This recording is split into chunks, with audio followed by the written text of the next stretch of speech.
here.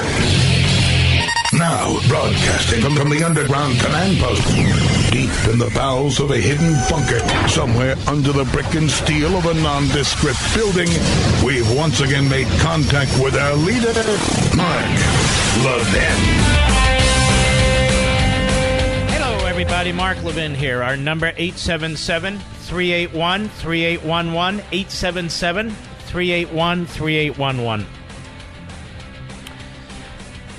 It's amazing how after one shoe after another drops that we just go on like it's no big deal, on to the next issue. That was one news cycle.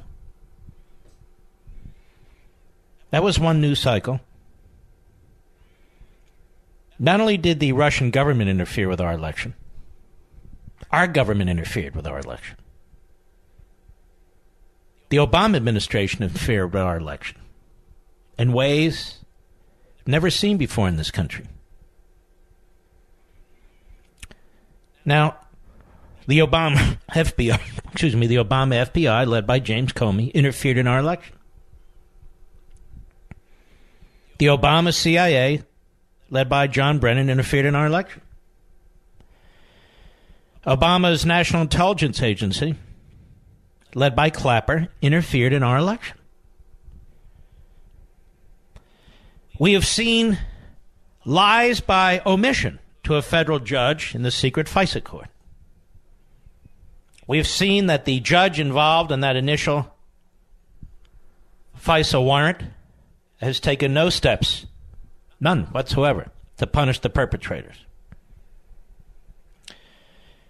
We know with certainty now there have been one or more FBI spies placed in the Trump campaign. Spies. We know now that a cabal of FBI agents, rogue agents, assigned to themselves the responsibility to investigate the Trump campaign. Incredible. These are things that never happened under J. Edgar Hoover. The FBI director who cleared Hillary Clinton smeared Donald Trump and leaked to the media. The CIA director, Brennan, was peddling the Clinton DNC opposition research known as the Steele dossier on Capitol Hill and the law enforcement. And Obama Deputy Attorney General Sally Yates signed a bogus FISA application concealing the role of the Hillary Clinton campaign, the DNC, and Russia in undermining our election. We have the unmasking of American citizens by the Trump administration, by the Obama administration of Trump World, by Susan Rice, by Samantha Power, and by many others.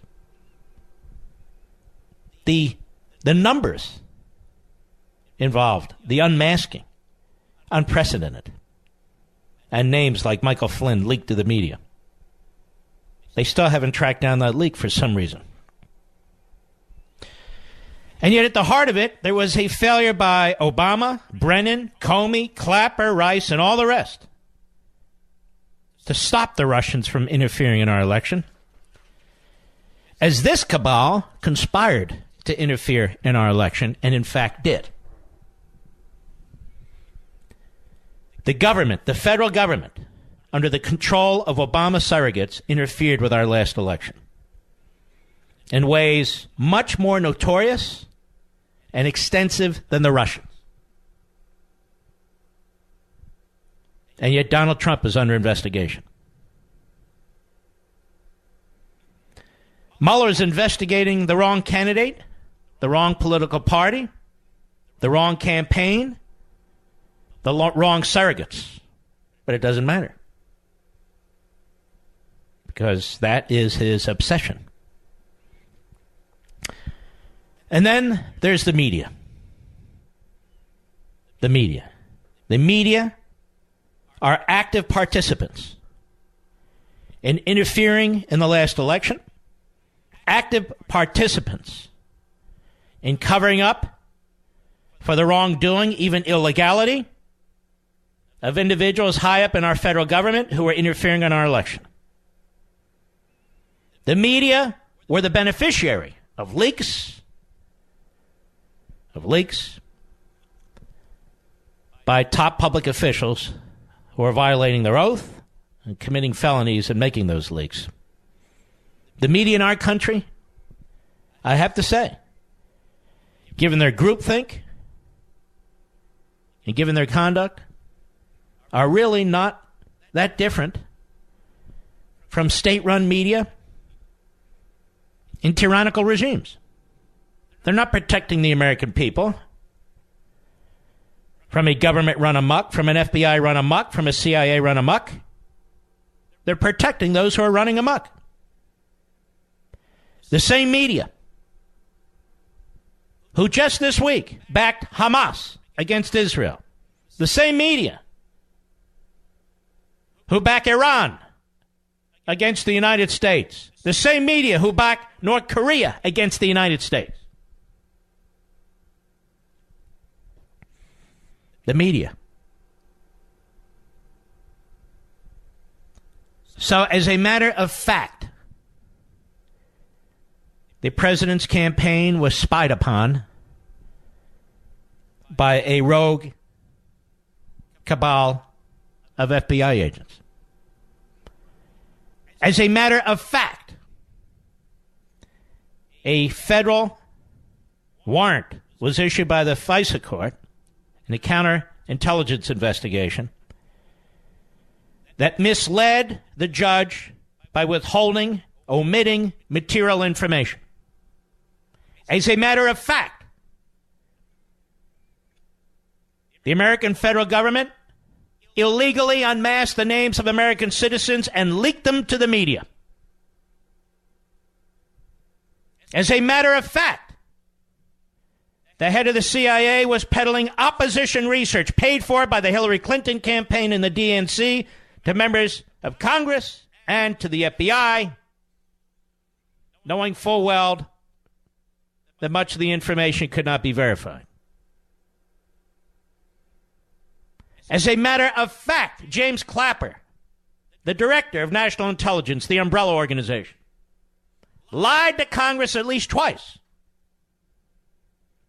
and lied to you and me about the FISA warrant,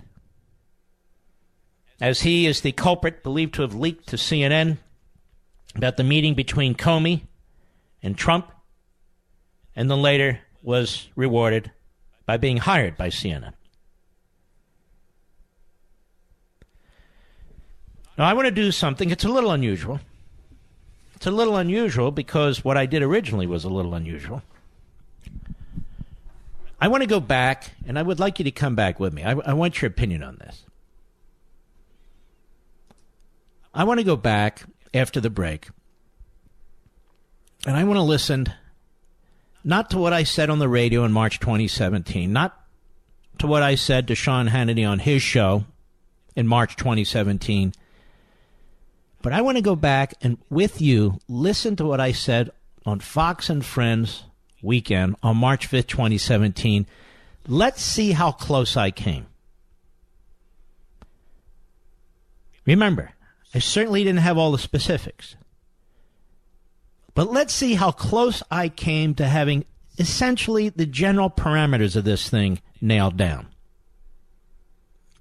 I think it'll be very interesting. I have not listened to this since the last time I played it, so we'll do this together. I'll be right back. Mark Levin.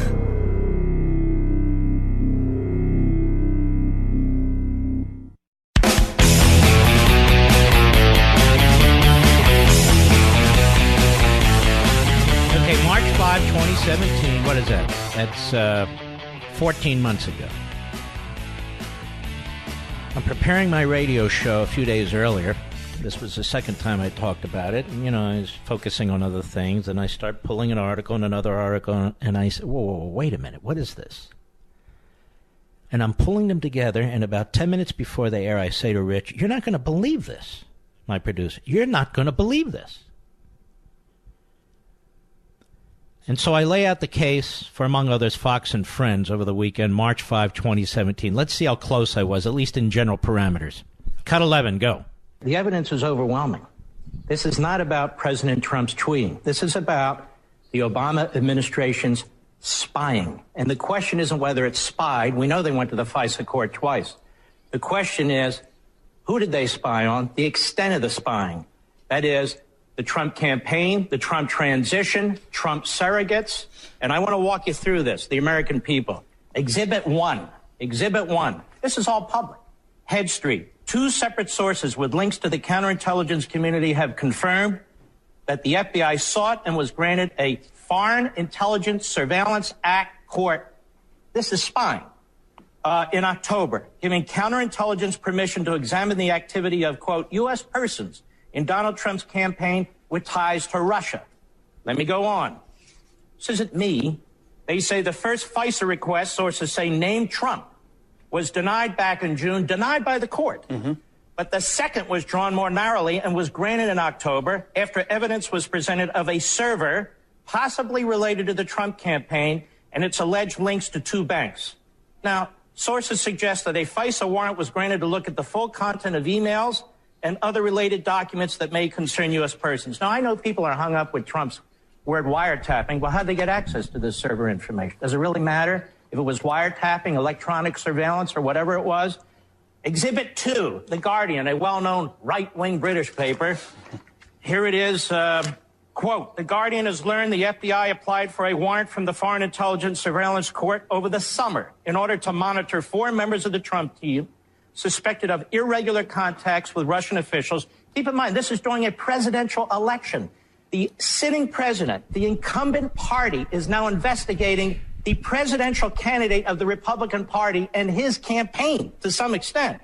The FISA court turned down the application asking FBI counterintelligence investigators to narrow its focus. According to one report, the FBI was finally granted a warrant in October. Exhibit 3, McClatchy, another well-known right-wing newspaper. Here they have the agencies. Headline, FBI, 5 other agencies, 5 other Obama administration agencies probe possible covert Kremlin aid to Trump. The FBI and 5 other law enforcement intelligence agencies have collaborated for months in an investigation into Russian attempts to influence the November election, including whether money from Kremlin covertly aided presidential-elect Donald Trump. 2 people familiar with the matter said the agencies involved in the inquiry are the FBI, the CIA, the NSA, the Justice Department, the Treasury Department's Financial Crimes Enforcement Network, and representatives of the Director of the National Intelligence. Are you telling me Barack Obama didn't know what was going on in 6 agencies? As you go on, hold on. Okay, keep going. I'm not done. I need to make the case because the media seems to be confused about their own reporting.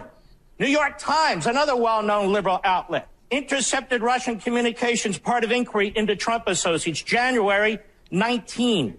The FBI is leading the investigations, aided by the NSA, the CIA, Treasury Department's Financial Crimes Unit.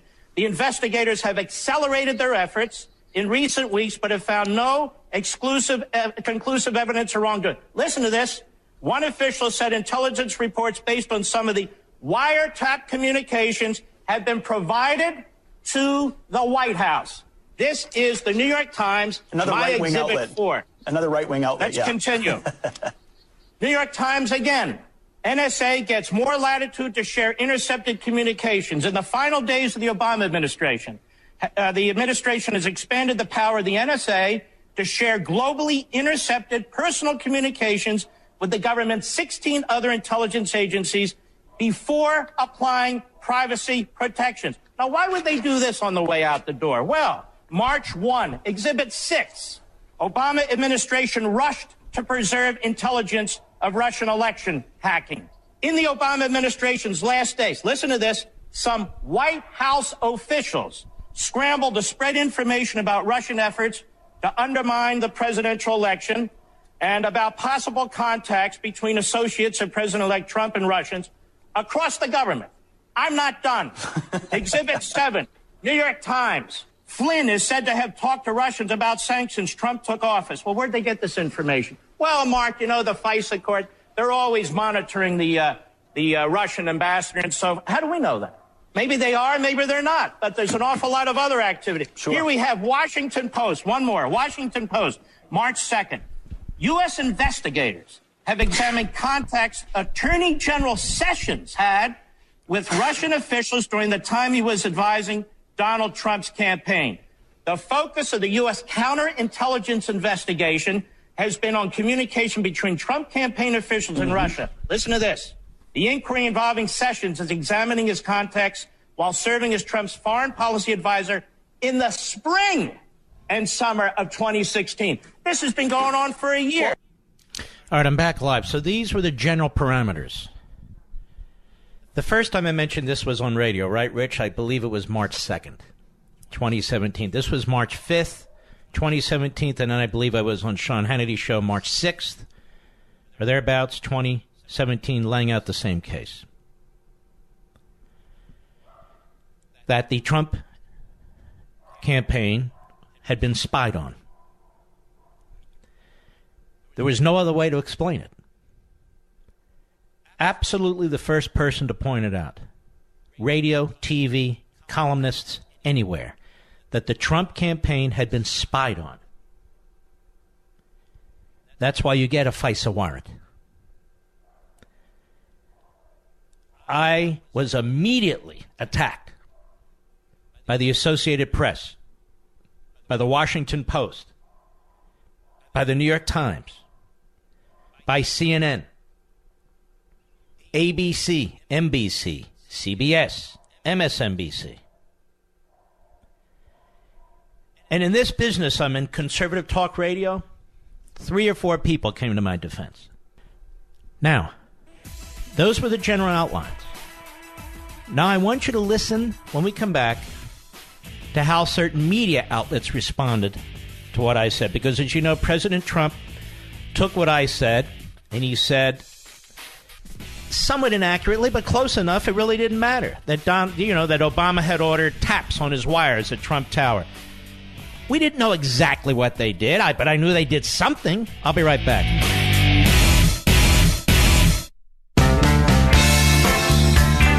The Mark Levin Show, the pool feed for the conservative media. Dive in now. 877-381-3811. I want to thank my buddy Larry O'Connor, WMAL. He is a really good friend. He's got a wonderful wife, too, Meredith. And I and they and my beautiful wife, Julie, and I, we're all friends. And Larry is a very honorable man. He is. And he's been covering this beautifully. He just has been. So now we know today that there was surveillance of Trump World through the FISA court. Extraordinary. Absolutely extraordinary. That's never happened before, to my knowledge, since 1979 when this court was created on any presidential candidate, with the thinnest of pretexts. We now know, thanks to the New York Times, that they used national security letters. They abused them. National security letters, where they essentially do an end run around the process. And we also know that they had an actual spy or spies.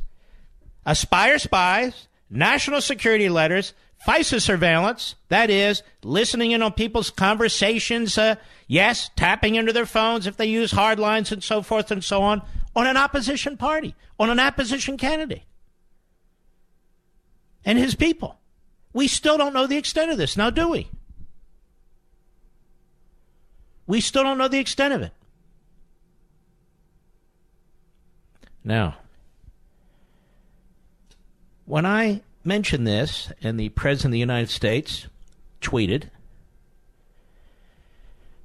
and the folks at Breitbart and some of the other sites linked to it and spoke to it,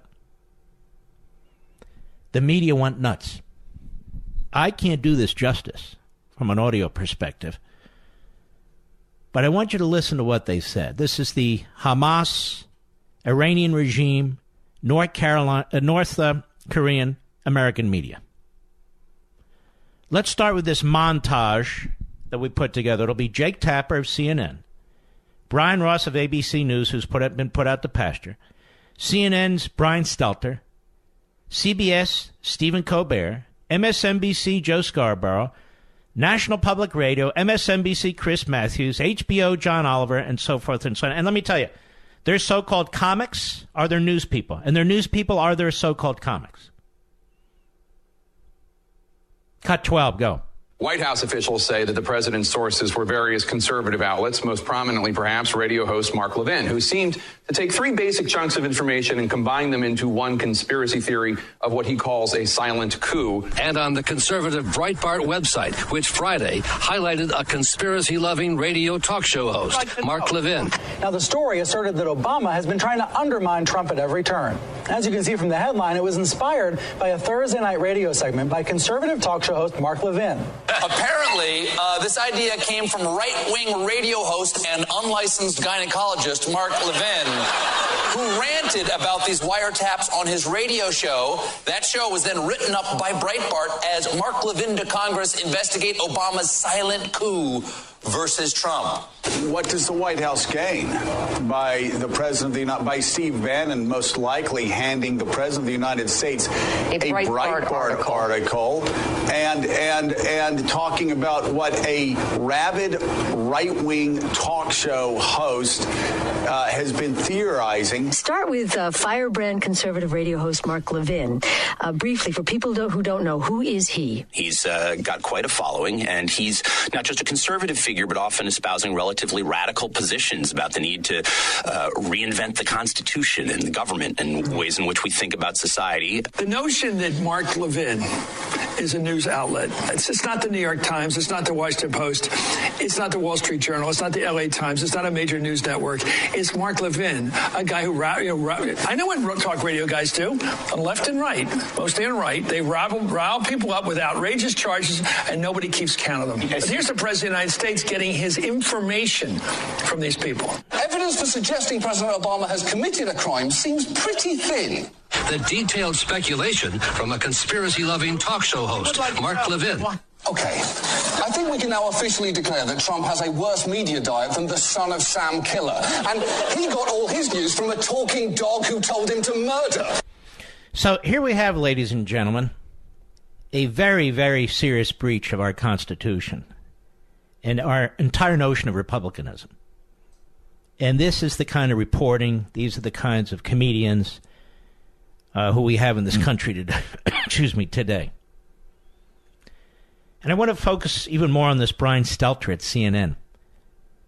And he writes me an email. We wrote back and forth. I was pretty disgusted with him, and I still am. I have no evidence that there was a FISA warrant. Other than, of course, these news stories. I don't have any personal evidence. Now, how stupid is that? How would I have personal evidence? I never said I had personal evidence. Brian Stelter has never circled back to correct himself and apologize to me. None of them have. I don't even want their apology. It's not even the point. The media in this country are spectacularly, unconscionably dishonest. But here's Brian Stelter on March 5th, 2017, a few hours after I had finished on Fox and Friends on that weekend. Cut 13, go. This morning, just in time for the Sunday morning shows, Trump Press Secretary Sean Spicer said, quote, reports concerning potentially politically motivated investigations immediately ahead of the 2016 election are very troubling. By reports, does he mean Trump's own tweets? Because early Saturday morning, Trump went on a reckless tweet storm, making allegations that are reminiscent of his birther conspiracy theory and his bogus claims about a rigged election. He said, quote, how low has President Obama gone to tap my phones during the very sacred election process? This is Nixon/Watergate. Obama's a bad or sick guy. Where did Trump get these ideas? Where is he getting his information? CNN's Jeff Zeleny reports that this Breitbart news story was circulating in the West Wing on Friday and that Trump was infuriated by it. Now, the story asserted that Obama has been trying to undermine Trump at every turn. As you can see from the headline, it was inspired by a Thursday night radio segment by conservative talk show host Mark Levin. Now, bear in mind, this was not fresh reporting by Levin or Breitbart. This was opinion. Attempts basically to connect some dots. Okay, so that was on Thursday. That's how this news story started. Now it's Sunday, and the White House is calling on Congress to investigate this theory. Here's Sarah Huckabee Sanders on ABC's This Week. These are extremely serious charges the president is making. Where is he getting this information? Look, I think there have been quite a few reports. I know that Jonathan and others earlier in the program mentioned that it was all conservative media, but that's frankly not true. The New York Times, BBC have also talked about and reported on the potential of this having had happened. The Times and other news outlets did not report that Obama personally ordered Trump's phones to be tapped. There's no evidence of that. Reporters have described ongoing investigations into Trump associates, investigations that began when Obama was still in office. So Martha Raddatz asked, was Breitbart the main source for Trump's tweets? Here's how Sanders responded. I think the bigger thing is you guys are always telling us to take the media seriously. Well, we are today. We're taking the reports that places like the New York Times, Fox News, BBC, multiple outlets have reported this. Wait, the New York Times. Earlier this week, Trump said the New York Times was evil. And one of his aides recently called the BBC fake news. The failing New York Times. You and your colleagues have fallen into this trap of fake news. The failing New York Times. Okay, so keeping that in mind, let's go back to what Sanders was saying on ABC. All we're saying is let's take a closer look. If this happened, Martha, if I agree. Why is the president saying it did happen? Look, I think he is going off of information that he's seen that has led him to believe that this is a very real potential. And if it is, this is the greatest overreach and the greatest abuse of power that I think we've ever seen, and a huge attack on democracy itself. And the American people have a right to know if this took place. Sanders is doing something the Trump administration tends to do. Take the arguments and the allegations against Trump and turning them on somebody else, trying to do this flip-flop of sorts. So we've seen this news story. We presented this news story. It started on Thursday. Now it's Sunday. It gives Trump voters a new argument, something new to debate, something new to respond with. All right, I'm back live. Now, we didn't have all the particulars, obviously, but I wanted to play the whole thing on Stelter, 3.5 minutes without interruption, because you're probably seething right now. He showed zero curiosity about any aspects of this story. He didn't want to know about the FICE applications. Ladies and gentlemen, I didn't do original reporting. The reporters, so-called, did original reporting. I didn't have sources in the Obama administration leaking to me. They did.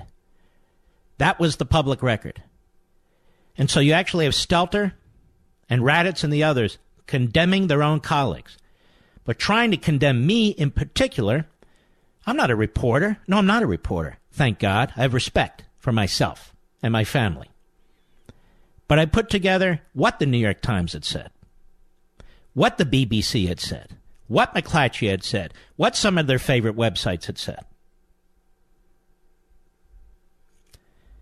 This went on for a week. I got no support from any Wall Street Journal columnist. I got no support from any Washington Examiner columnist. I got no support from any National Review columnist.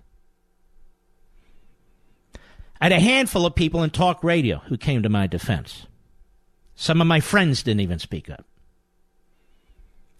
I had people calling me from all over the country saying, wow, do you see you're under attack, you're under attack, you're under attack. By the way, I'm not whining about this. I'm putting this history in perspective. And I remember saying to my wife, I have hit the mother lode. I believe with all my heart there was spying taking place. I'm reading these articles. I can read between the lines. I know how FISA works. Something took place in that FISA court. Or these leaks, multiple leaks wouldn't have occurred, even though they were contradictory. It didn't matter. Something took place in the FISA court in October. The unmasking, as I pointed out. Somebody, some group, is releasing the names of people going through the back door. I'm quite familiar with how intercepts work, how FISA works. I'm even familiar with whom we have permanent taps on, and I'm not going to get into that as a former chief of staff to an attorney general. I'm also a student of history, and as I would later say, but not in that particular segment, the leaks are probably coming from the top levels of the FBI, just as they did in Watergate, just as they have in other quote-unquote scandals. And the leaks were coming from the FBI, among other places. I could not possibly know about the dossier and all the rest of it. But still, there was enough. There was enough to know that something terrible was going on. And many in the media who attacked me knew pieces of it. But it didn't matter. Just like they came to the defense of Hamas against Israel. Or they came to the defense of Iran and North Korea against the United States and our president. Just as they celebrated us opening an embassy in a genocidal police state in Cuba, Havana, but condemned the opening of our embassy in Jerusalem and Israel in a democracy, as required by a law passed in 1995 overwhelmingly by Democrats and Republicans. The media in our country are poisonous. Poisonous. These are not smart people. These are ideological people. They travel in the same circles. They go to the same dinners. They socialize among themselves. And they have one thing in common. They despise us. And they despise our country. And yes, they do. So my question to you is, was I pretty close? We've since learned that there was, in fact, FISA warrant surveillance. There were actual spies, one or more actual spies in the Trump administration, in the Trump campaign, put there by the FBI. Actual spies. Forget about this word informants, as I said yesterday. A spy is a spy.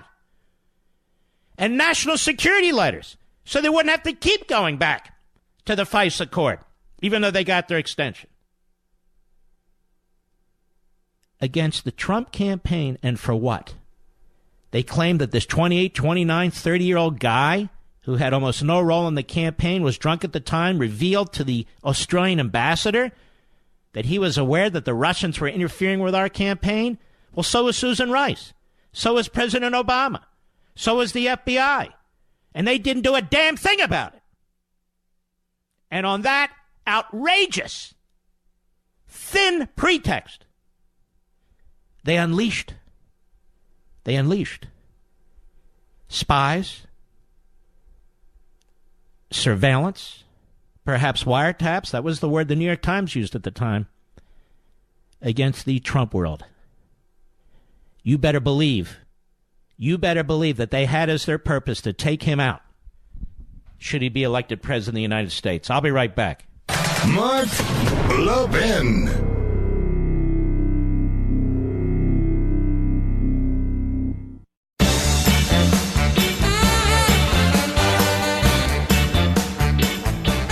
You know, ladies and gentlemen, it's no secret I love my Casper mattress. Their engineers have done a marvelous job creating an exceptionally comfortable sleep experience. And it's made falling into bed a whole new experience. Get a Casper, and you'll understand why it's not just my favorite mattress, it's the internet's too. Casper has 3 unique mattresses to help you sleep cool and comfortably year-round. The Wave is engineered to relieve pressure at 36 different points.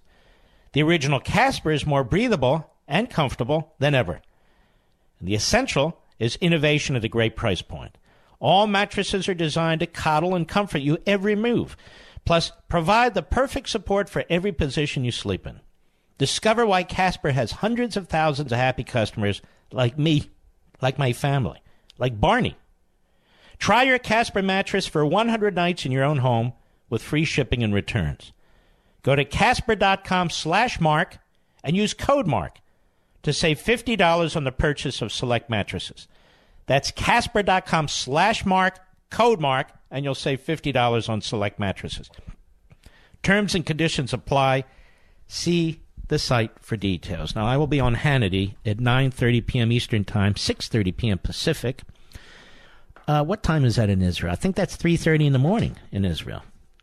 So I'm sure people will be wide awake watching. By the way, I'll tell you something that was fascinating when I was in Israel. You know, I mind my own business, and I'm walking up to the Western Wall, which used to be called the Wailing Wall, but I guess we don't call it that anymore. Walking up to the Western Wall. I've only been there twice in my life, and this trip, as you know, was like 36 hours, a whirlwind. And I have Israelis calling out my name. Not a lot, but a few. It's really remarkable who listens to this program. This program is heard all over the world. All over the world. The next issue I want to tackle is the Mueller investigation. We're told that this is the 1-year anniversary. What are we supposed to do? Have a cake? Light candles? I don't know. 1-year anniversary. Is this a national holiday? It's a disgrace that this has gone on for 1 year. He hires these enormously aggressive, irresponsible, and in some cases unethical prosecutors, most of whom are active Democrat donors and supporters of Obama, Hillary, or both.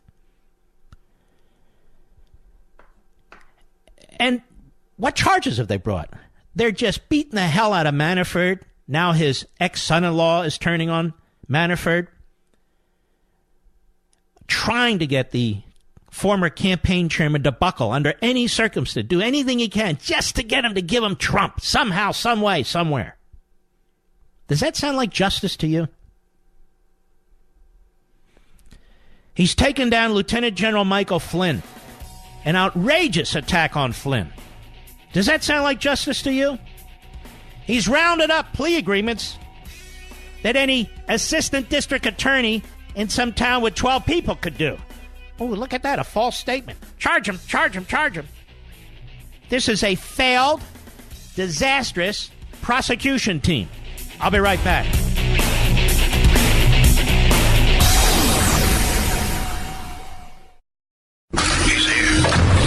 He's here. Now, broadcasting from the underground command post, deep in the bowels of a hidden bunker, somewhere under the brick and steel of a nondescript building, we've once again made contact with our leader, Mark Levin. Hello, everybody. Mark Levin here. Our number, 877-381-3811, 877-381-3811. Other things I want to get to, but I want to finish this as well. Reminder, I'll be on Hannity on Fox, 9:30 p.m.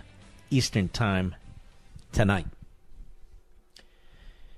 I was watching the various lawyers, professors, associate professors, assistant professors, former prosecutors, defense counsel, the long conga line of known and unknown lawyers on cable news who fill up time. Most of them are not constitutional lawyers, and most of them have never dealt with independent counsel, let alone special counsel. It's a different animal. It's a different animal than a U.S. attorney's office. It's a different animal than federal prosecutors that work out of Maine Justice. It's a different animal than in county prosecutors' offices or district attorneys' offices. It's a completely different animal. And when you're investigating a president of the United States, there are different terms. He is the most prominent person in our constitutional system. This isn't an embezzlement case. It's not a corrupt mayor case. It's not a case about a congressman stealing stamps or a judge taking a bribe under the table. All of those are serious cases. The circumstances involving the President of the United States are completely different than involving anybody else. And what the Department of Justice had concluded is that you cannot indict a sitting president. I didn't make that up. I dug it up. First, I found a 1973 memorandum written by the Office of Legal Counsel, which is the office that essentially oversees the constitutional issues relative to an administration, as well as, of course, the Department of Justice. And I read it. And it was a very detailed, comprehensive, dense listing of precedents, of court cases, and historical facts pulled together in a very rational manner. And I kept digging, which is what I do. And I found another one. October 16, 2000. And that particular memorandum was reviewing the 1973 memorandum. So you had the Clinton administration reviewing the Nixon administration memorandum. And that latest memorandum from 2000 agreed with the memorandum of 1973, I would say 98.9%. There were some newer cases, more case law to look at, particularly given the Clinton litigation involved on the civil side, not on the criminal side. And they drew the same conclusions for many reasons. For many reasons. A senator is one of 100. A congressman is one of 435. A judge is one of almost 1,000. The country can do just fine without 1, 2, 3, 5 of them. And so, you look at the framers and how they debated the issue of impeachment. Where did they get this whole idea from? Where did they come up with the idea of impeachment? They didn't invent it. Through English common law, going back to the 1300s. And they didn't particularly like all aspects of what they saw in English common law. So they debated it. They debated the language. They debated how it should be applied. They borrowed some of it from the practices of the Parliament and the monarchy in Britain, and they creatively modified some of it for our constitutional system. They kept the part where the House of Commons, in our case, the Congress, would bring the charges, and the House of Lords, in their case, our Senate, would handle the trial. They also decided that the Senate should not be able to remove a president by a simple majority, even though the House could impeach a president by a simple majority. An impeachment is an indictment, not a criminal indictment, a constitutional indictment. The reason they didn't go with a simple majority in the Senate, and they tell you why. They didn't want the Senate to be able to hold sway over a president. They didn't want the Senate to be able to blackmail a president.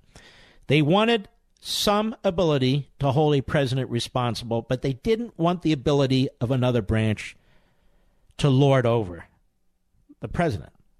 And so they came up with two-thirds. Two-thirds.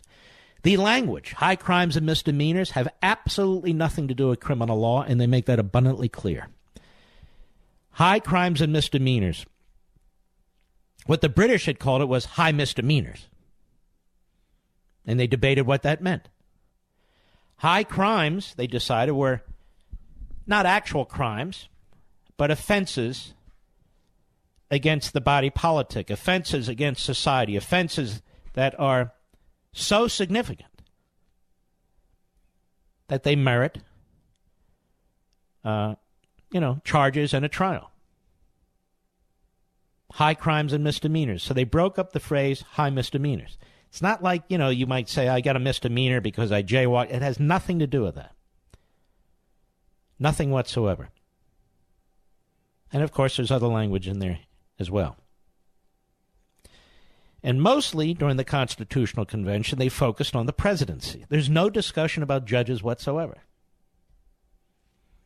High officials are subject to impeachment, but their focus was on the presidency. And one of the things they said was, interestingly, that, of course, if a president is impeached and then removed by the Senate, therefore he's a private citizen, or she is, he or she is subject to the usual criminal justice system. Charges and so forth, trial and so forth. So they said after impeachment and conviction, subject to criminal prosecution, indictment. The fact that they explained it that way, they debated it that way, and settled on it that way, more than infers, more than implies that they didn't expect a sitting president to be indicted. Moreover, the impeachment process itself requires the participation of the body politic. The House of Representatives, closest to the people, they felt. Elections, every one of them, every 2 years. The House brings the charges. Now, why did they say the House brings the charges? Because you're talking about an individual who's president of the United States that is elected by the entire country through the Electoral College, but nonetheless, the entire country votes. For the president and the vice president, those are the only public officials where the entire country votes for them. And they are in charge of the entire executive branch of the government.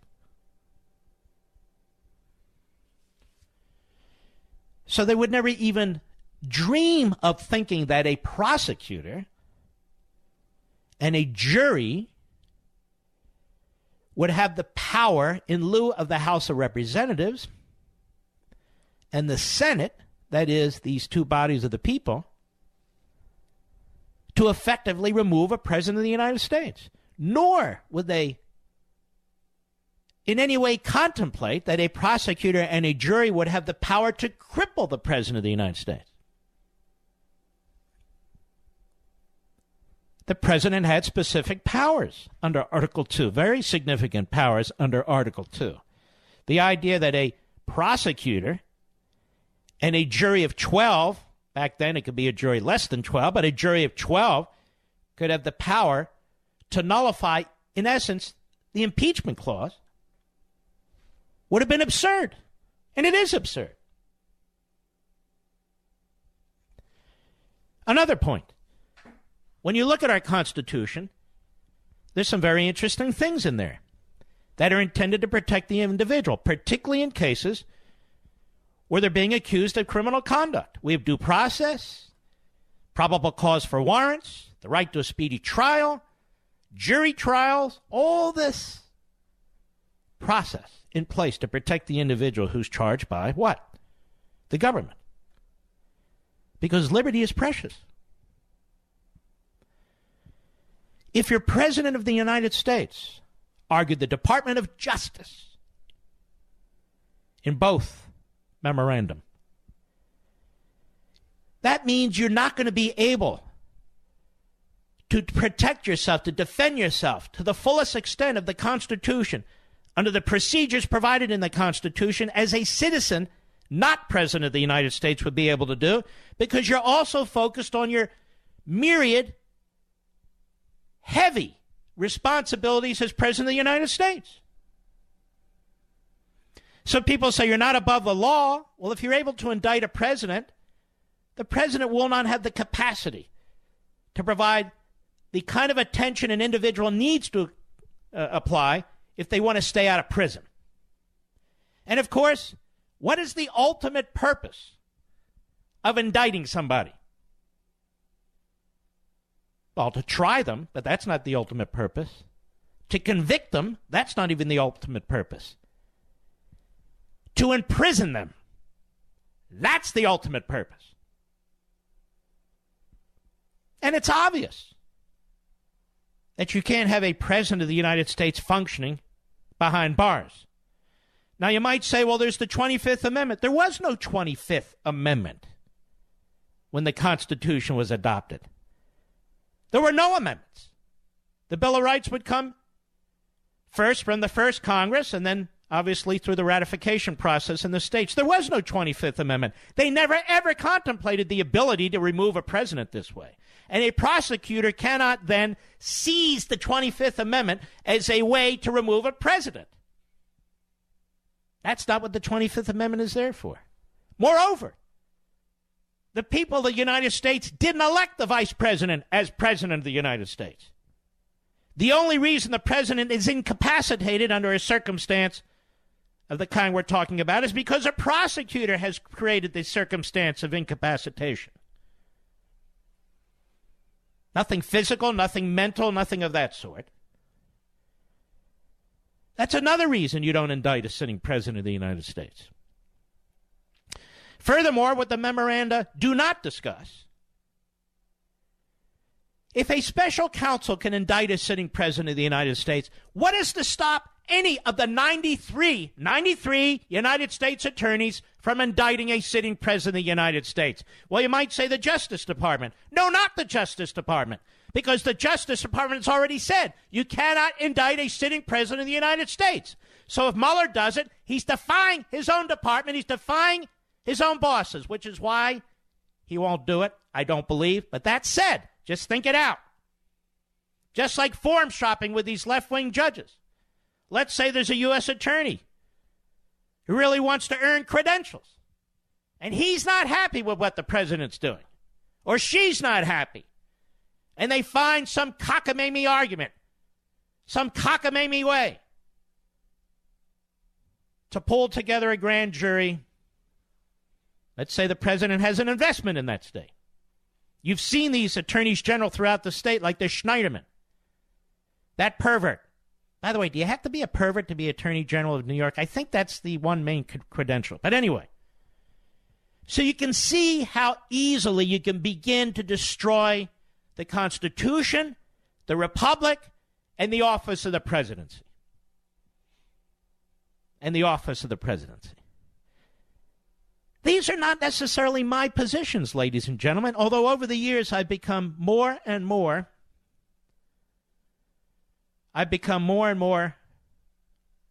sympathetic to them. But these are the positions of the United States Department of Justice. I've embellished a few points because they didn't have them, and I'm adding them. And so I circle back when we had this debate about subpoenaing the President of the United States.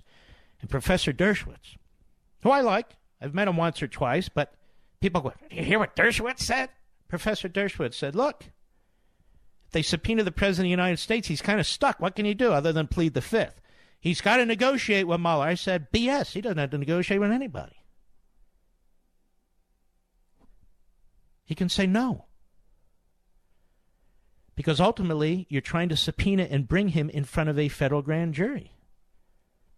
And he could say, no, you cannot bring me in front of a federal grand jury to ask me these cockamamie questions for the purpose of entrapping me and indicting me.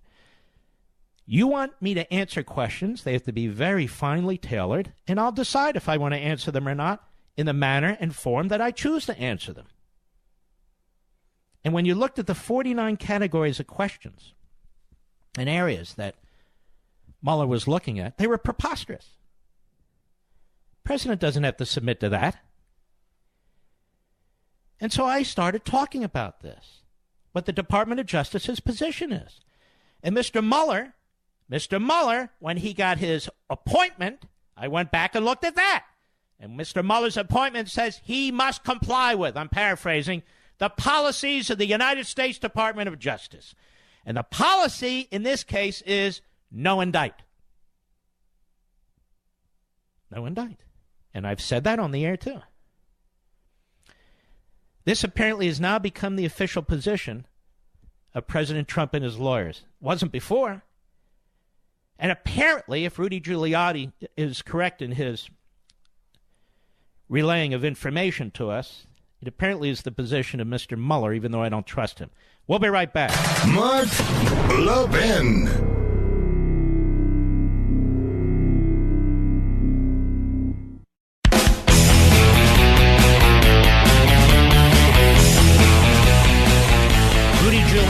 Fox and Friends. Cut 6, Mr. Producer. Go.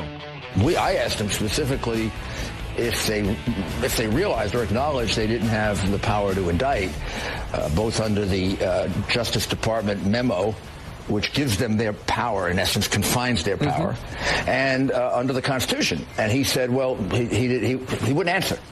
And one of his assistants said they acknowledged they had to be bound by Justice Department policies.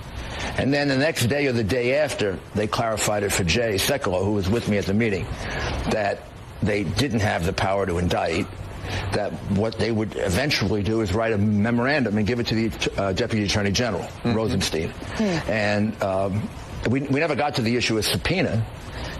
I think he had raised that earlier with John Dowd. But it didn't come up with me. But we're pretty comfortable that in the circumstances of this case, they wouldn't be able to subpoena him personally. And if they do, I mean, they physically can subpoena him personally. then the battle begins. Then the constitutional battle begins. This has not been the position of the Trump lawyers. It is now. I hope it is, and I'm quite gratified by it. And when we come back after the bottom of the hour, I want to play one other clip for you, then we're going to keep rolling along. I'll be right back.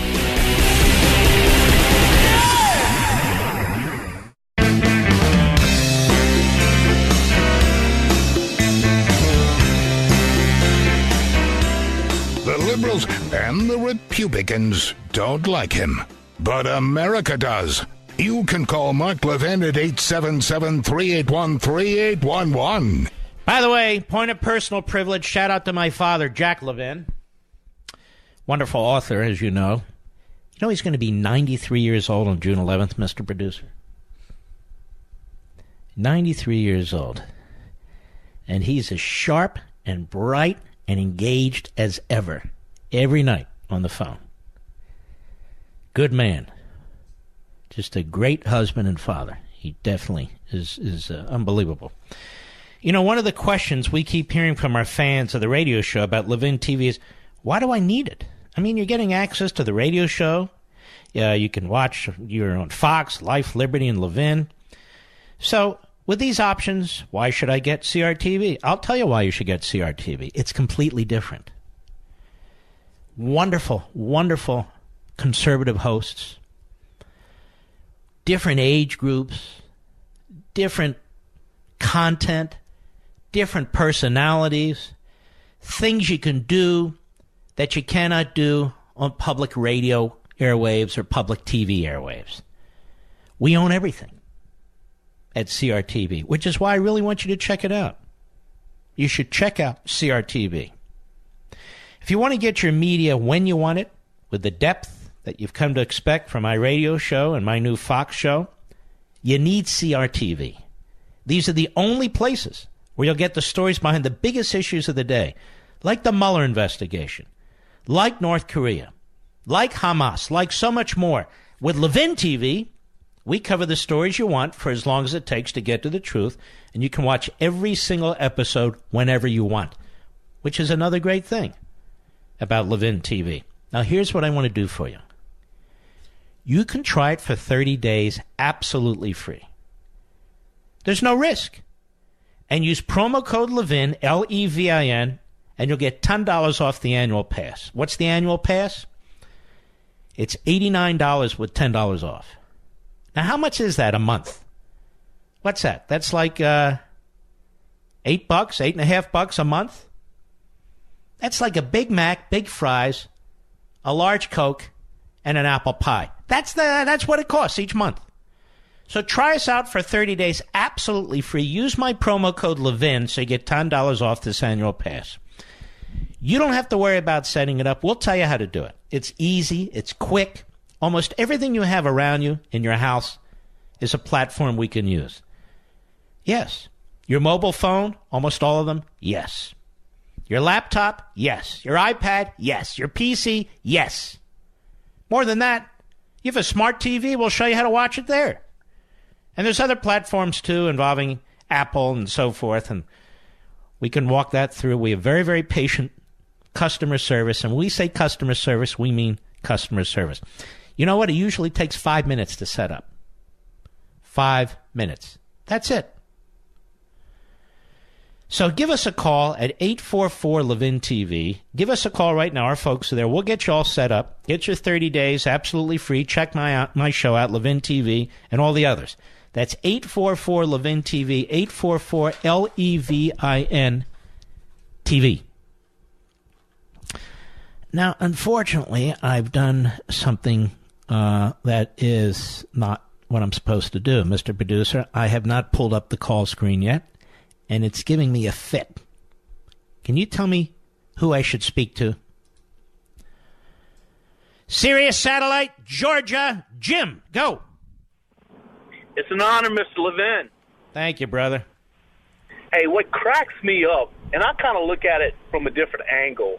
Yeah. We've been told for a decade that it's the Russians' main goal to disrupt our system, our political system, So with the whisper in the ear of an Australian diplomat, the smartest people in our government, Comey, Brennan, Rosenstein, they're made clowns by Vladimir Putin that quick. And our media doesn't even realize that he won. He won the game. He beat them. He beat all of the intelligence group of our country. He checkmated our system, our political system. He won this deal.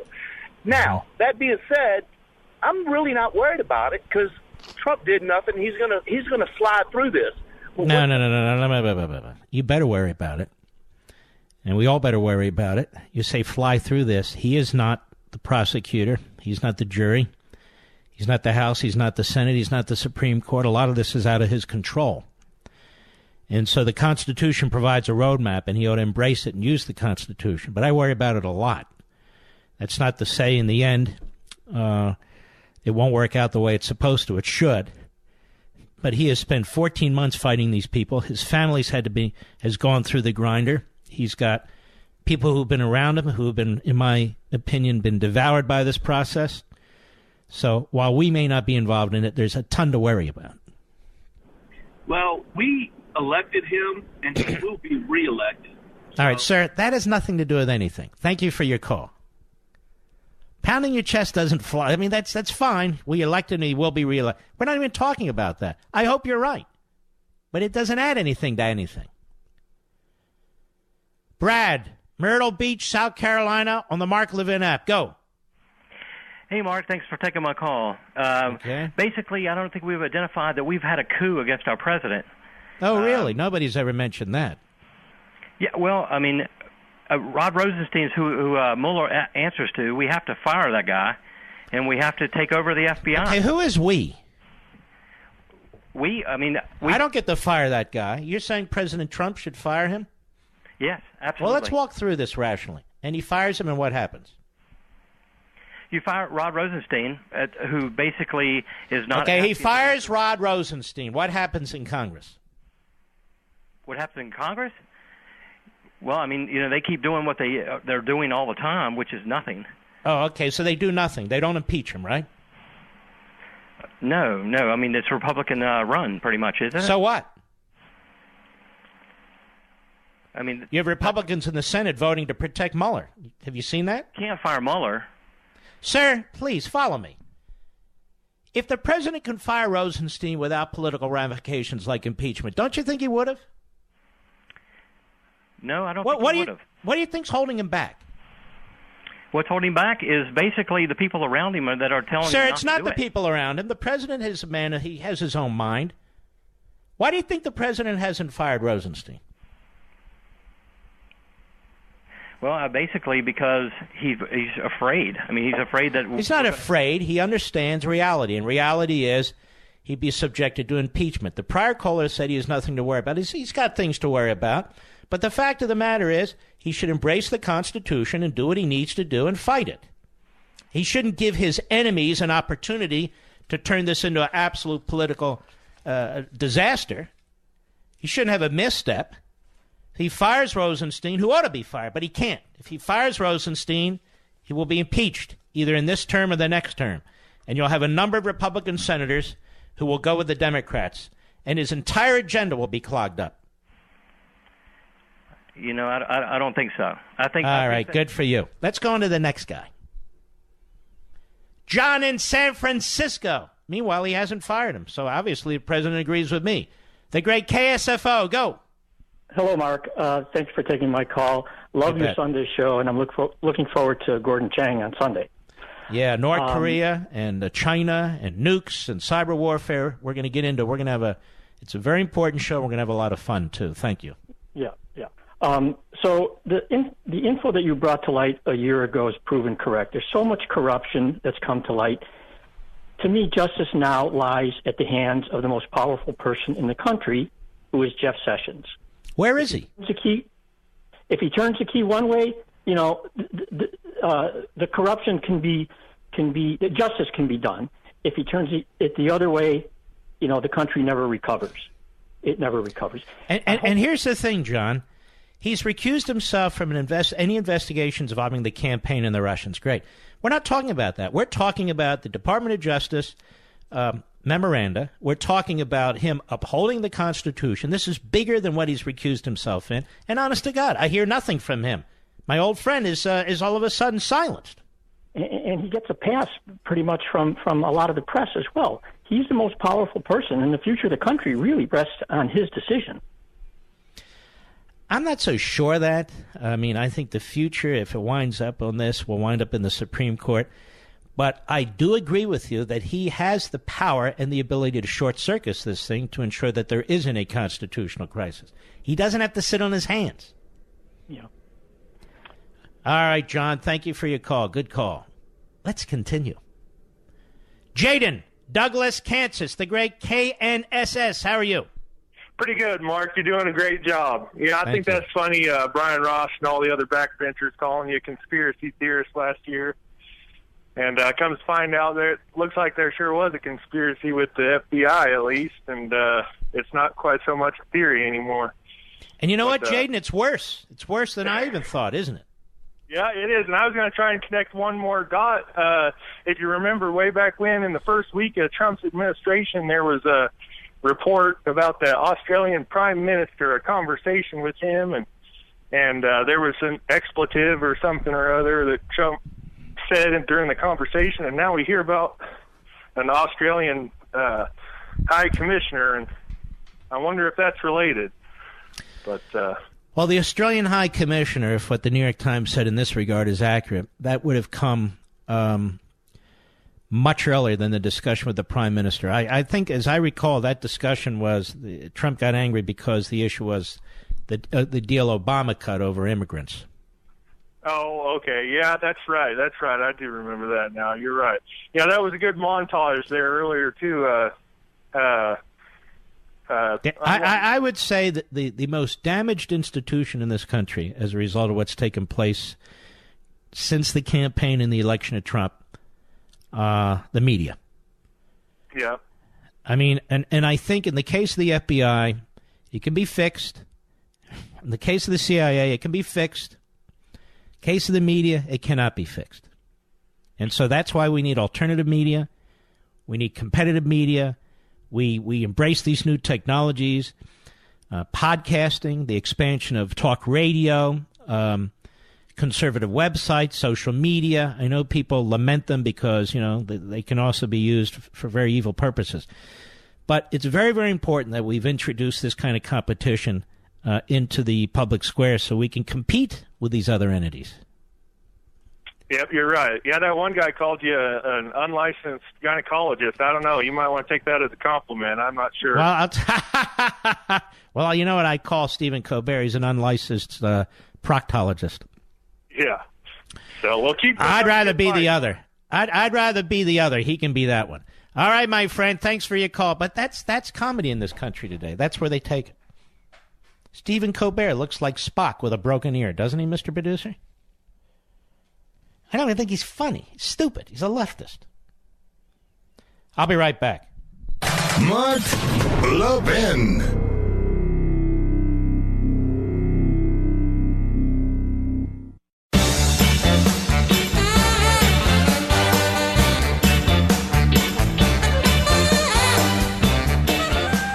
Are the Celtics going to knock out the Cavaliers? It could happen. That's a hell of a team the Celtics have, really. They only have their two best guys. I mean, that's a real team. And do you think Houston, it's now 1-1 with the Warriors, you think they'll win another game? It would be fascinating if it winds up being Houston versus Boston. I mean, I'm not sure of that, but I mean, it'd be very hard for Houston to win. But they've got their strategy down, Mr. Producer, which is just beat the hell out of Steph Curry. You notice that? They just neutralize him. Because, even guards today, many of them, look at this guy Durant. What's he, 6'11" or something or other, with a 6.5-foot wingspan? Who the hell can stop that guy from shooting his three-pointers? And that's the thing. All right. I like sports. I can't help it. Did I sound like I know what I'm talking about, Mr. Producer? Exactly. It's Stephen A. Now, you want to talk UFC? I know what I'm talking about. I understand the royal wedding is Saturday. I won't be watching. I hope there's a pay-per-view UFC. I really do. That I'll watch. You know, good news, folks. Hillsdale College is offering their free online Constitution 101 course again, but only for a limited time. So register right away at levinforhillsdale.com. Hillsdale is the authority on teaching the Constitution. You can take the course based on the same curriculum that Hillsdale students use, taught by the same amazing professors. Close to 1 million people have registered, and if you haven't, you really should. I know this research that I'm about to share with you doesn't apply to any of you.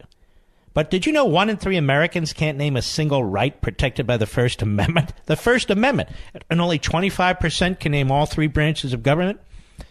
But get this, 33% can't name any branch, not even one. Now, you need to help make sure, we all do, that our fellow Americans understand not just those facts, but our constitutional rights. And this is where we in Hillsdale can team up. Constitution 101 provides you the perfect overview. So register at levinforhillsdale.com, Levin for Hillsdale.com. You'll get a free pocket Constitution just for signing up. And you have to know liberty to defend liberty. And that's what Hillsdale College is all about. levinforhillsdale.com. I saw there was a hit piece on Hillsdale on Politico, I believe written by somebody from the Weekly Standard. Really, shame on them. Shame on them. These never-Trumpers have lost their minds. They've lost their minds. I mean, from a policy perspective, this president really has satisfied like 95% of their agenda, which is heavily focused on foreign policy. But they don't care. They're personally invested in his defeat. A bunch of emotional midgets. That's what they are. Eddie, Columbia, South Carolina, Mark Levin app. Go. How you doing, Mark? Okay, sir. Hey, I got a question for you. Do you think everybody keeps talking about how Trump, why doesn't he declassify all this information, the FISA warrants and everything else? Do you think that he might be holding on to that as an ace in the hole after Mueller comes out with his report? He can declassify all this information, get it out there in the public, and show what a fraud he was? I don't think he does. And I do think you ought to get a lot of it out right now. Yeah, I agree with you. I would get it out preemptively, but I was thinking that's one the only reason I could think of why he wouldn't declassify it right now. Just get it all out there in the open, let the public see what's going on. Yeah, I'm not sure I know how to answer that because I don't have a good answer. Because I think you're right that he ought to do it now, but I guess you might be right. I don't know. It's as rational as anything else. Okay. All right, buddy. Appreciate your call. Where are we? There we go. Where the hell is the call screen? It's just so frustrating. Hold on there, Mr. Producer. What do you got there, Rich? What, Carolina? Which one? Jim in North Carolina, Sirius Satellite. Go. Hey, Mark. I just want to say that in times that we're living in right now with the covert operations going on to try to undermine a sitting president, it reminds me of... by the way, that's a good way to put it. Covert operations. Go ahead. Yes, sir. But Lincoln, and I like Lincoln a lot. In 1838, so do I. He wrote a speech, and he said he warned about a destructive force within. Mm-hmm. And he said, I guess what I remember of the speech, that at what point, like, is danger is ever going to will reach us? And he said if America is to be destroyed, it will be from within. Jefferson said the same thing. Many have said it. Your point, we're almost out of time. Yes, sir. I'm saying that Lincoln was exactly right. Yes, I agree with you. All right, thanks for your call, my friend. I shall return.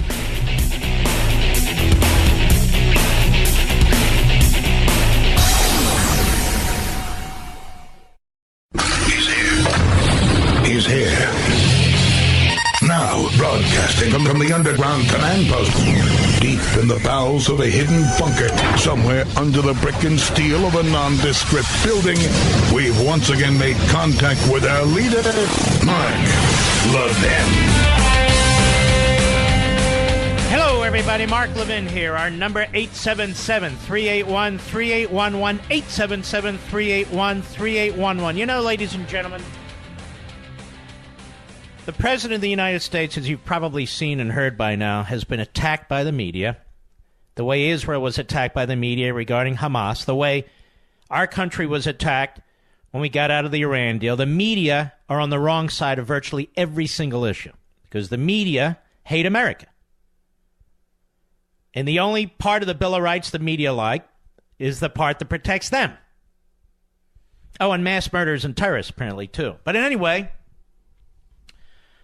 this MS-13, we actually have people today saying don't call MS-13 members animals. And yet they are animals. They're domestic terrorists. ISIS could actually learn a thing or two about how to torture people from MS-13. They have as their purpose to torture and kill people. They're not even about robbing and selling drugs. No, they're out to hurt other human beings. It's the most vile gang, you can imagine. And the president calls them animals, and they are animals. So you actually have individuals from Univision and elsewhere angry that he's calling them animals. I saw one of the guys on the 5, and you know who, very upset. They're human beings. No, they're animals. And so they try and turn it into a race thing. Well, MS-13 kills mostly other Latinos. The Democrats don't stand for people of different races. The Democrats don't even stand for people. They stand for government, programs, bureaucracy, taxes. And in many cases, our enemy. So let's start some of this. Here is Trump at a California Sanctuary State roundtable yesterday.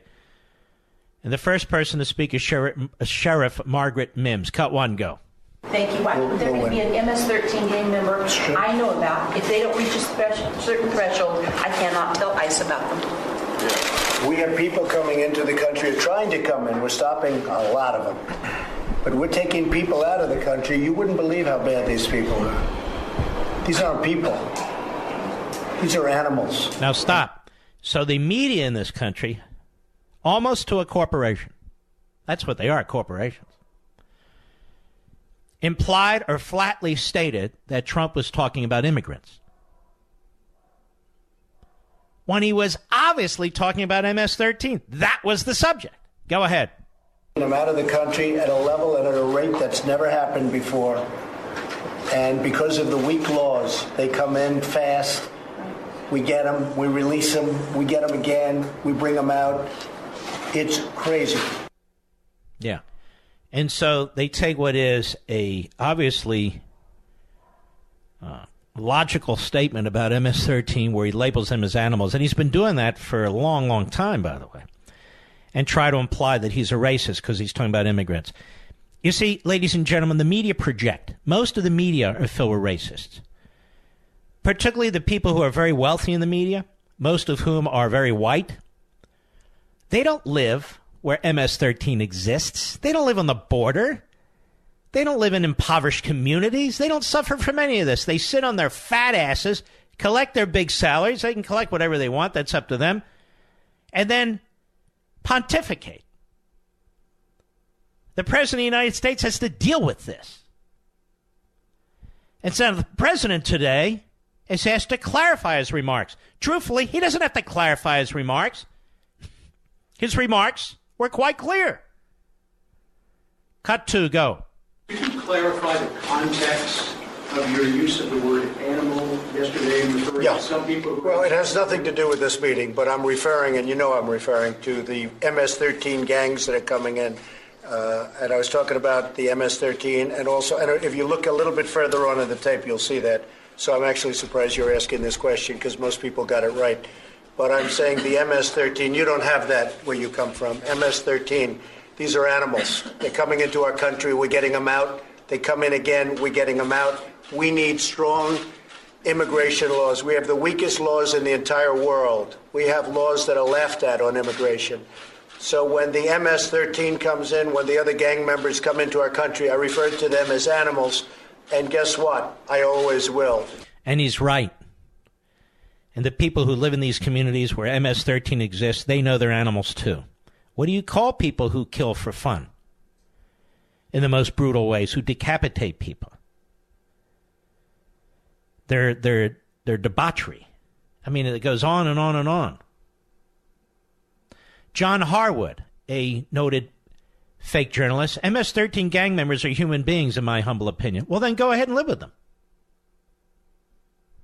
The media, such frauds, such absolute utter frauds. And Nancy Pelosi, she and her husband worth hundreds of millions of dollars. A winery, spectacular homes. She lives nowhere near MS-13. Listen to what that idiot has to say. And look how she lies by implying that the president's talking about immigrants and not MS-13 in particular. Cut 3, go. And so when the president of the United States says about undocumented immigrants, these aren't people, these are animals. He didn't say that, you clown. And you are a clown. Just put the outfit on and you're a clown. He didn't say that. Look how they lie.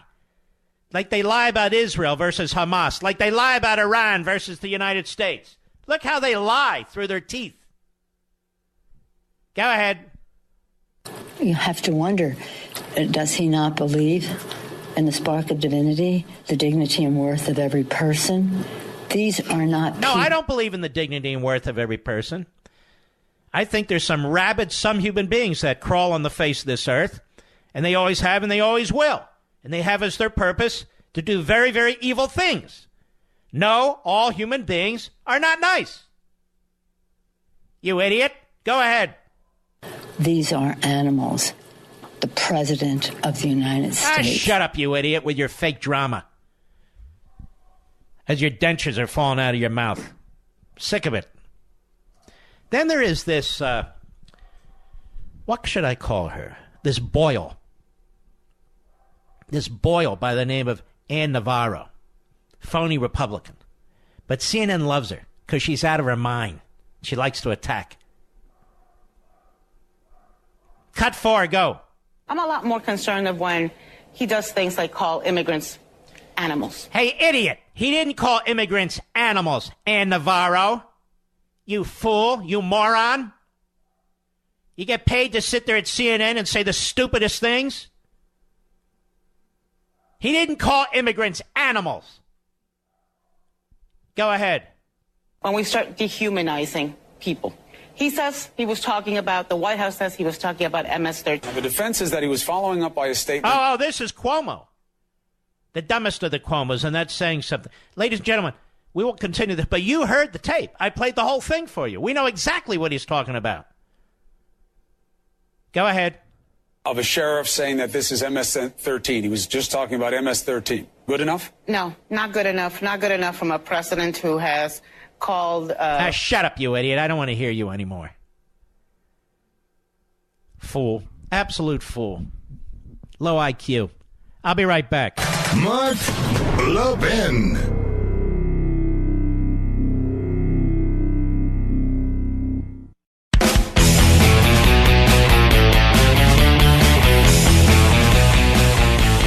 By the way, I read somewhere that Burt Reynolds is going to be in another movie. I forget what movie it is. I'm a big fan of Burt Reynolds. I grew up watching Burt Reynolds.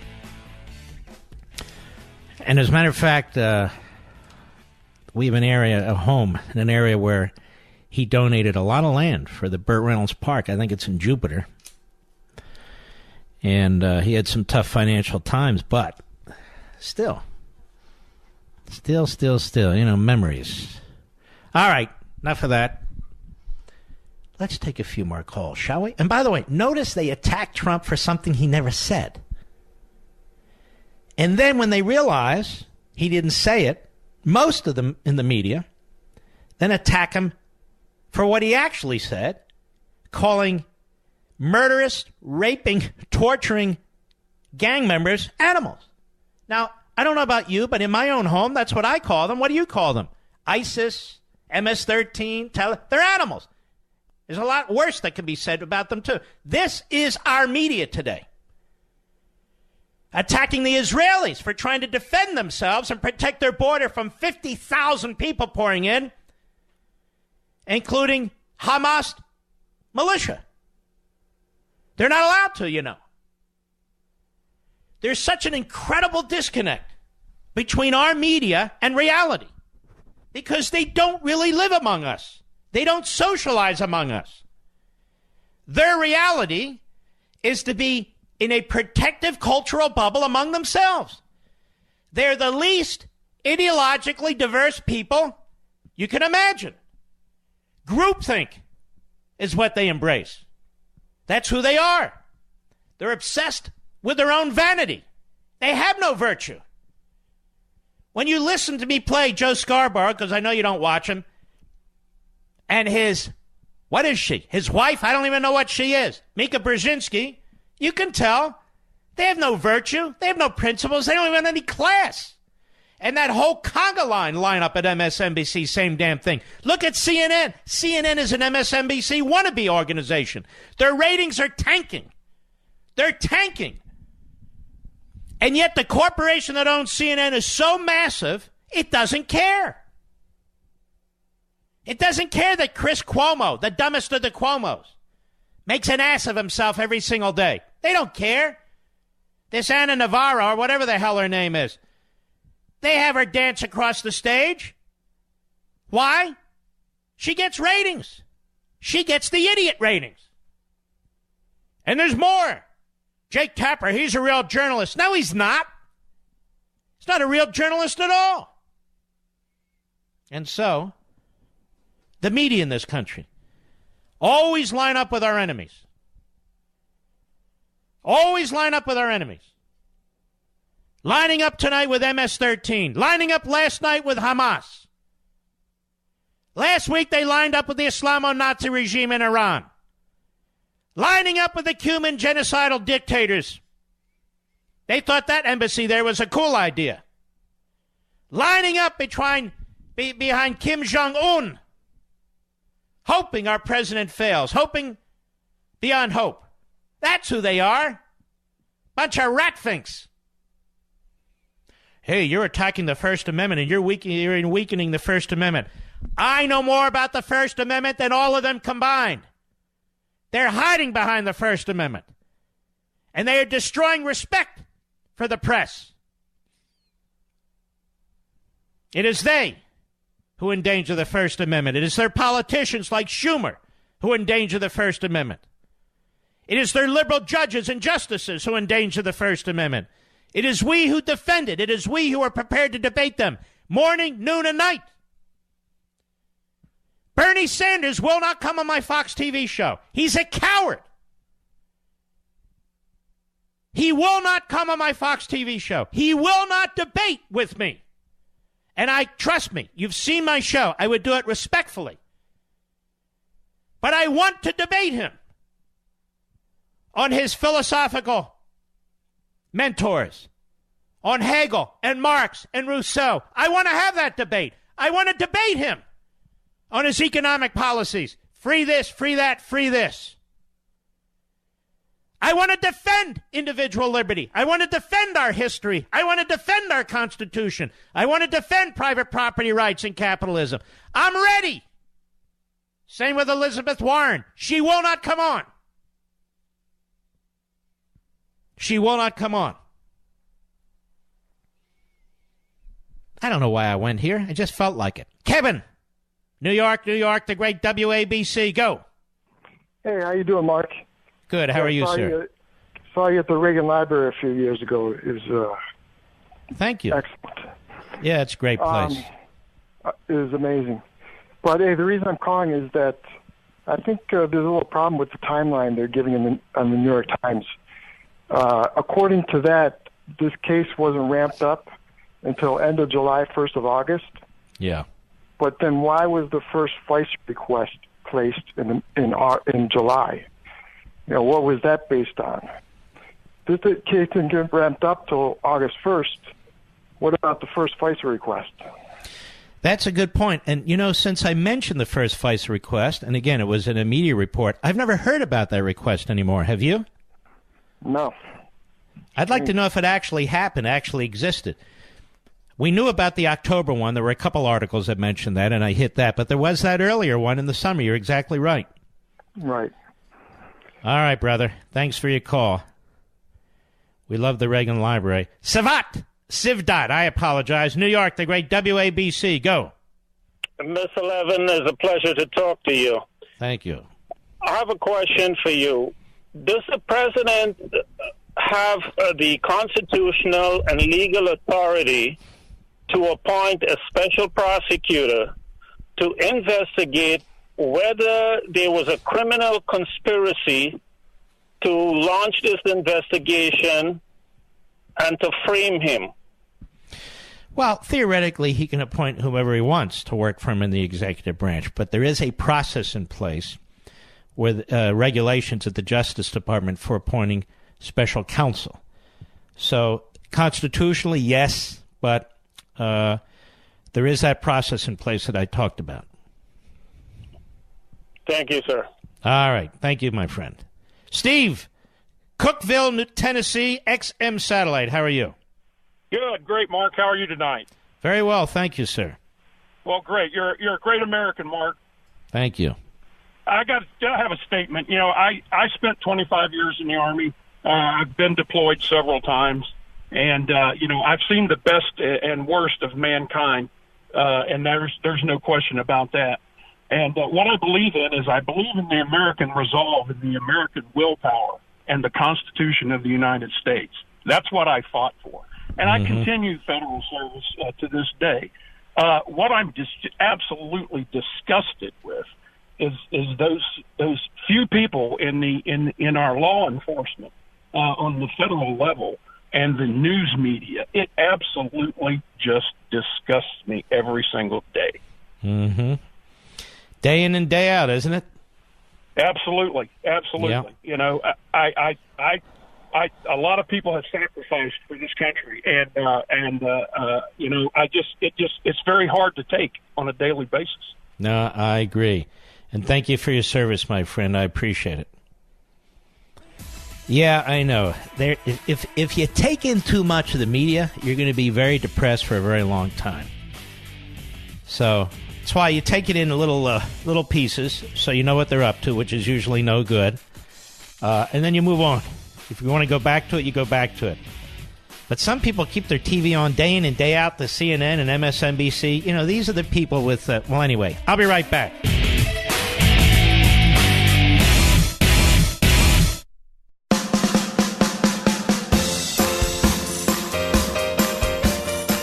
Mark Levin, America's passionately cerebral voice.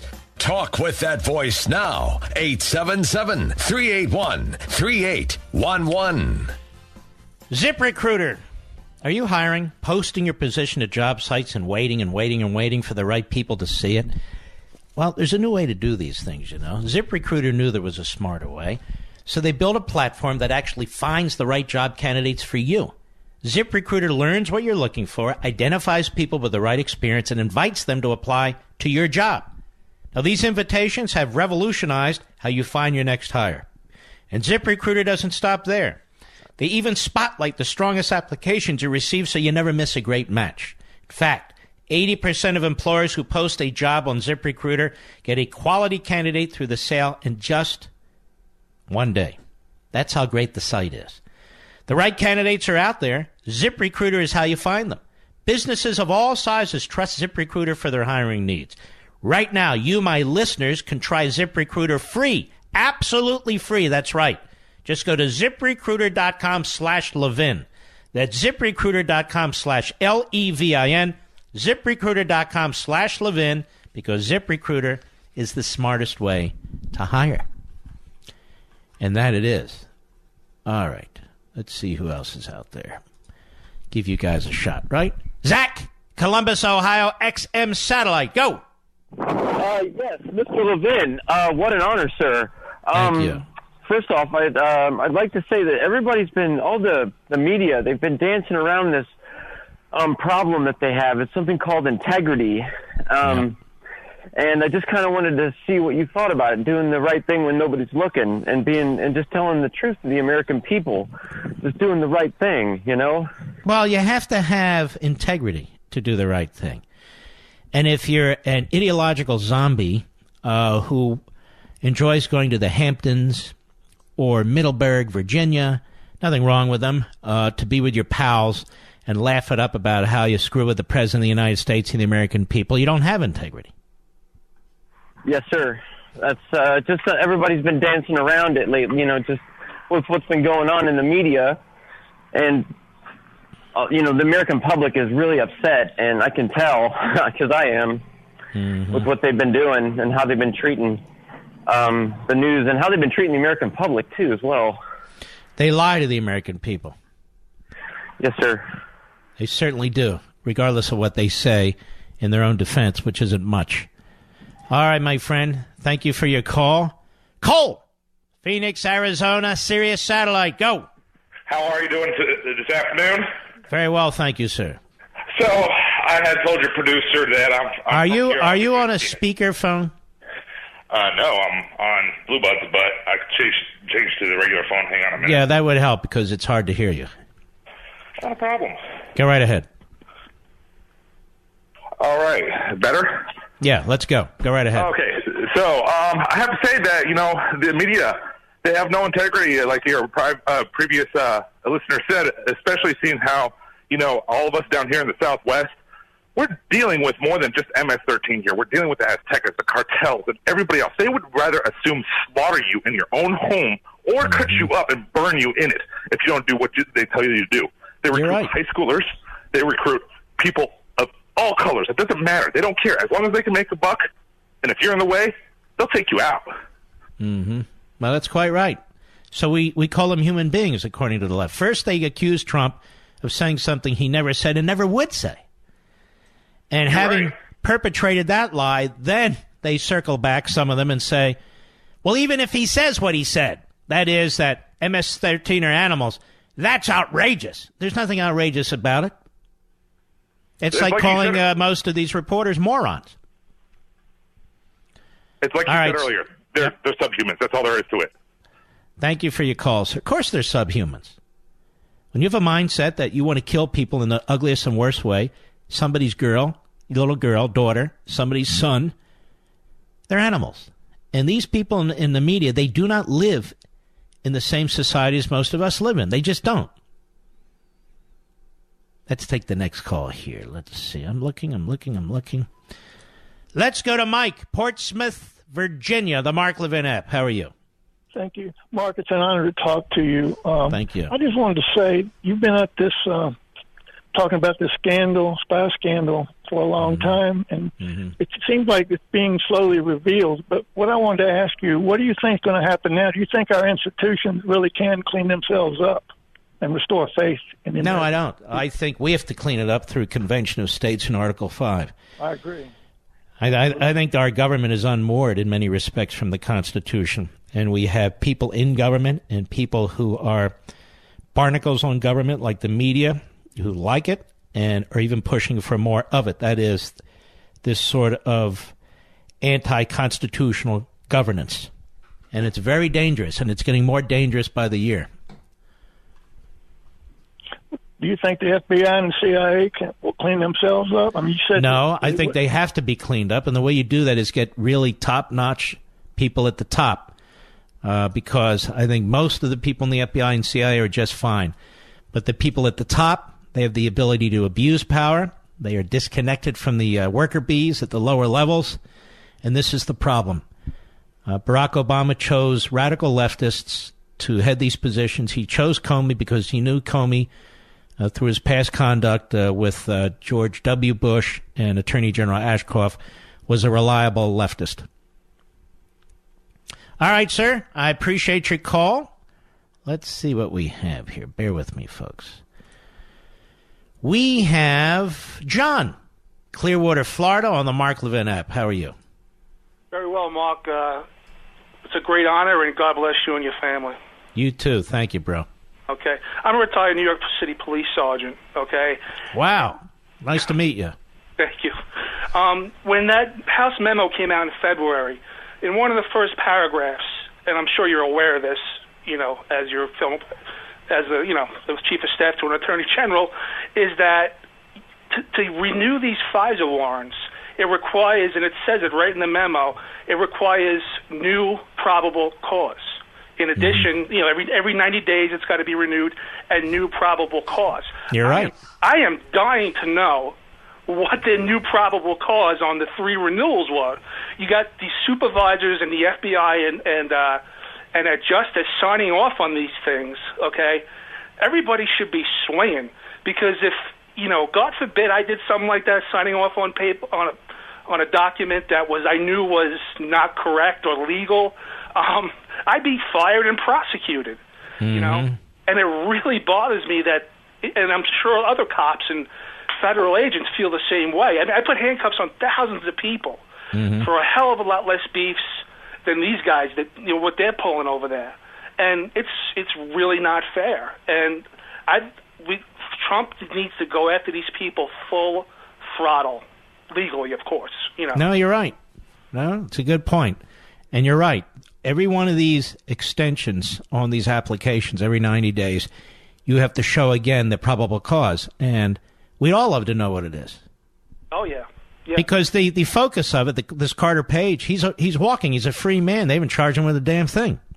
It's unbelievable. And by the way, that's after a year of surveilling him. His phone calls, his texts, maybe his emails, and so forth and so on. After a year, they have nothing on the guy. Nothing. All these guys, too, what's his name, from Florida, my senator, Rubio, and everybody who wants to leave Mueller alone. Are you going to really insult my intelligence by telling me that they still need to look at this situation? If they had anything, it would be out already. Okay, no doubt about it. Okay, it really would. These Republicans need to step up. Okay, they need to be full-throated in criticism of this. Everybody needs to get on board, support the president. He's doing the right things with a lot of stuff for conservatives, and they got to step up, and we got to unite. And I think hopefully something will shake loose soon. I think they're waiting on the report from the IG. And I'm hoping that Sessions and everybody's waiting for that report from the IG to give them some political cover, so then they can go ratchet it up, ratchet up and let's get these bastards really. Yep. All right, brother, you take care of yourself. I like it when these cops call and the truckers call and the firefighters call. They're just good people. Jeff, Pensacola, Florida, Sirius Satellite, go. Hey, Mark, how are you? Good evening. I'm Good, a how are recovering you? attorney, so I'm not as cool as the police officers. But well, as long as you're not a recovering defendant, that's okay. Well, listen, the answer to what your last caller said dovetails in with what I was going to get at. The probable cause is coming from this circular logic they're going through. It's the same thing they did to get the first warrant when they cited the Yahoo article to a leak that I believe they orchestrated, but at the very least Steele orchestrated at the behest of Fusion. That they used that to bootstrap, the Steele memo as though it was coming from a different source. So, and if you look at the pattern, every 90 days you have these big series of leaks that were spilling out. So I believe the probable cause is orchestrated, and the orchestrator, and that was what my call is about, is Brennan. The FBI can leak to the New York Times and say they ramped up in June, but don't forget that Brennan had people working in the UK, Papadopoulos, and that crowd. He was, it's believed he had people leaking or pushing stories and basically attempting to guide Papadopoulos to, who is maybe it's a willful dummy. But I mean, to say this thing ramped up in June it's fallacious. And the American Spectator yesterday, I believe, had an article that pretty much tied it together, where Brennan had all these people coming to Langley and sort of had on the auspices of the whole 9/11, the agency to talk together thing. He had everybody, including Strzok, coming and talking together. So that it's very difficult to believe that everything just ramps up, spontaneously in June, July. Oh, you don't need to look any further back. So I think it's a lot deeper, and there's a lot going on there. And listen, we don't know even, look, on the unmasking side, we know almost nothing.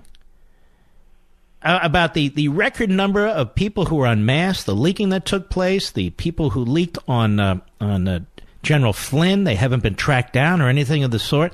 That just keeps hanging out there, which keeps bugging me. All right, my friend, thank you. We'll be right back. Mark Levin.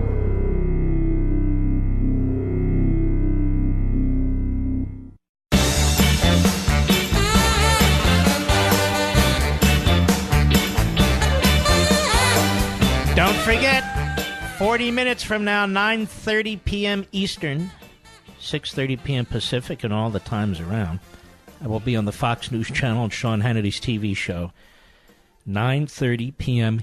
Eastern Time. I'm going to speed from the Mark Levin radio bunker, head over to the Mark Levin TV bunker, and look all pretty for you. So, I hope you'll join us. It'll be a good show. He always does a good show. He's one of the good friends who did come to my defense, by the way. You know, more than 1 million children became victims of identity theft in 2017, and families paid $540 million out of pocket to cover the cost of the fraud. Kids' identities are worth tons on the black market. Thieves open accounts and parents don't find out for years, often when they apply for financial aid for college. It's a really, really big problem. With school and medical records now digitized, and even young kids routinely online, the risk is growing faster than ever. But you don't need to worry, actually. You can protect your family right now with My ID Care. My ID Care covers you for the 9 types of identity theft, including child ID theft, with great family plans.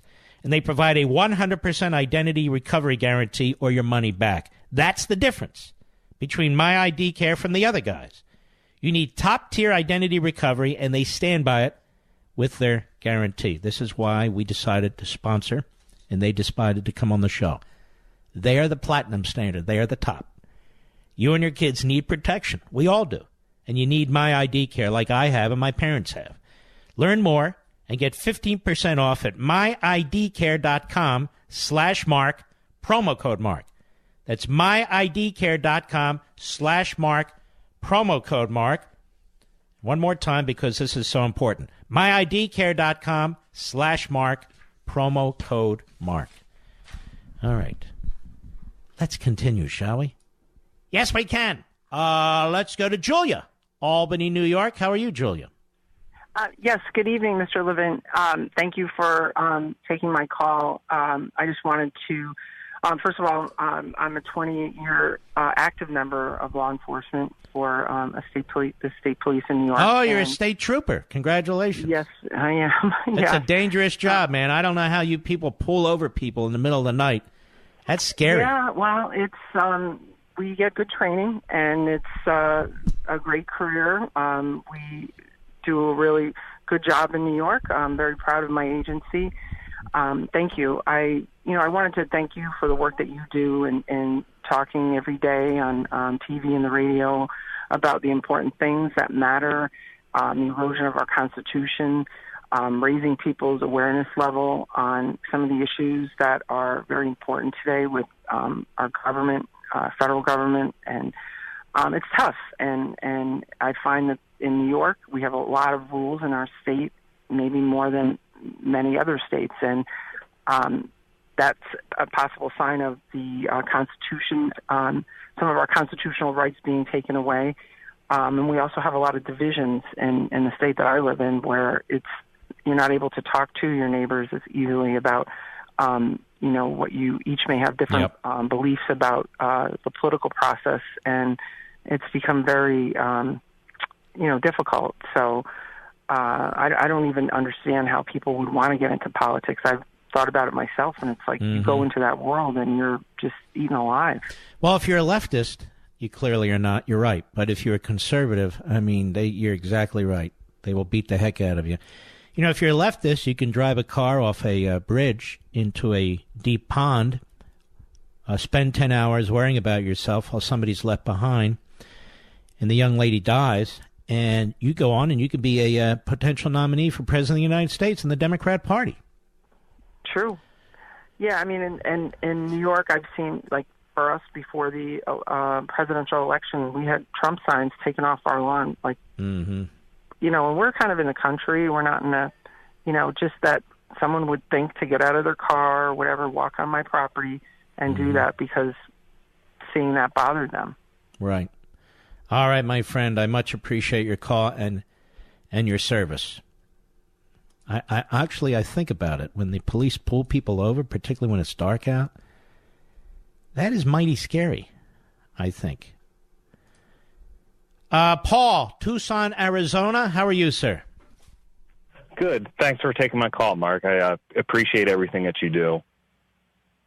So the point I was just wanted to make was how the left infused humor, like the Stephen Colbert comments, are really not funny with a lot of people, is because and my brother made this correlation. The left, when they use humor, it's more or less visceral hate, saying something like, I hate Trump, and everybody thinks it's funny.